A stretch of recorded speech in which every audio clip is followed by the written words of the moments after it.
فرمایا، داتا صاحب نے آگے فرمایا موحد یعنی اللہ کو ماننے والا شخص، اللہ کو ماننے والے شخص کی دو حالتیں ہوتی ہیں، وہ ان حالتوں سے کبھی خالی نہیں ہوتا۔ ایک کا نام پہلے حال اور اس کی گفتگو ہوئی تھی وقت کی، اب گفتگو ہونے لگی ہے فقط کی، فقط اور وجد کی۔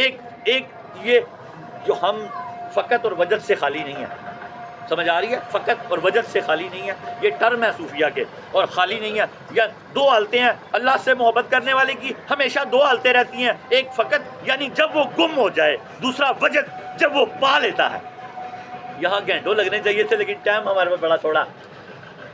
فقط کا کیا مطلب ہے؟ جب وہ اللہ کی ذات میں گم ہو جاتا ہے، نماز میں غرق ہو جاتا ہے، اسے ہوش ہی نہیں رہتی، اس کو فقط بولا ہے۔ ایک وجد جب وہ اللہ کو پا لیتا ہے، اس کو مشاہدہ خدا بندی ہوتا ہے، تو وہ وجد میں آ جاتا ہے۔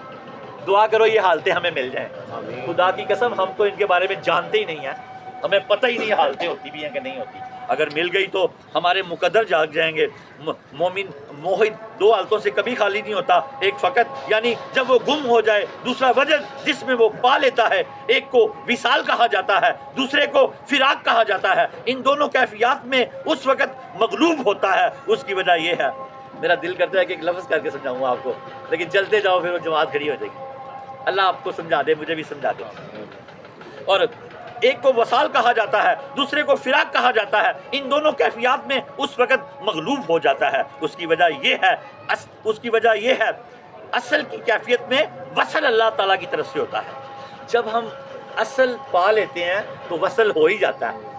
اصل کیا؟ نماز پڑھنا شروع کر دو، وصل ہو ہی جائے گا یار، وصل ہو ہی جائے گا۔ اور اس کی کیفیت میں جدائی بھی اللہ تعالیٰ کی طرف سے ہوتی ہے کہ کبھی نماز میں دل نہیں لگتا، یہ جدائی بھی اللہ کی طرف سے ہے۔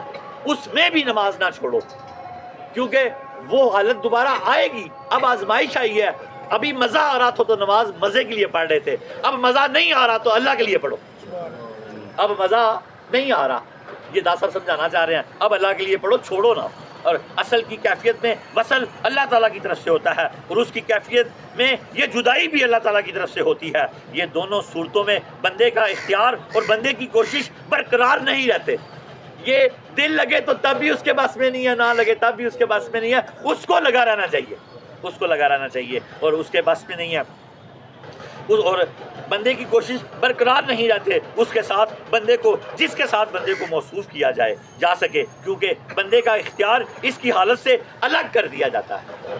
یہ ایک کیفیت آ جاتی ہے کہ بندہ علیحدہ ہو جاتا ہے، حالت علیحدہ ہو جاتا ہے۔ اس لیے اس دوران جو کچھ بھی کرتا ہے اس کے ذریعے اس کے وقت یعنی حالت کی آرائش یعنی سجاوٹ بناؤ ہوتا ہے۔ اگر اس کا دل کرے نماز پڑھنے کو تب بھی پڑھے، اس کو سنوارا جا رہا ہے۔ سید اجمیر کہتے ہیں دل نہ کرے تب بھی پڑھے، تب بھی اس کو سنوارا جا رہا ہے، اس کی آزائش اور ذبائش ہو رہی ہے۔ وہ کبھی نہ سمجھے کہ میرا دل نہیں لگتا تو اللہ نے مجھے چھوڑ دیا ہے، نہیں، اللہ نے حجاب ڈال کے اس کے عشق کو گرمی دی ہے کہ دیکھو کتنا عشق ہے، پھر بھی یہ پڑھ رہا ہے تو پھر یہ میرا بندہ ہے۔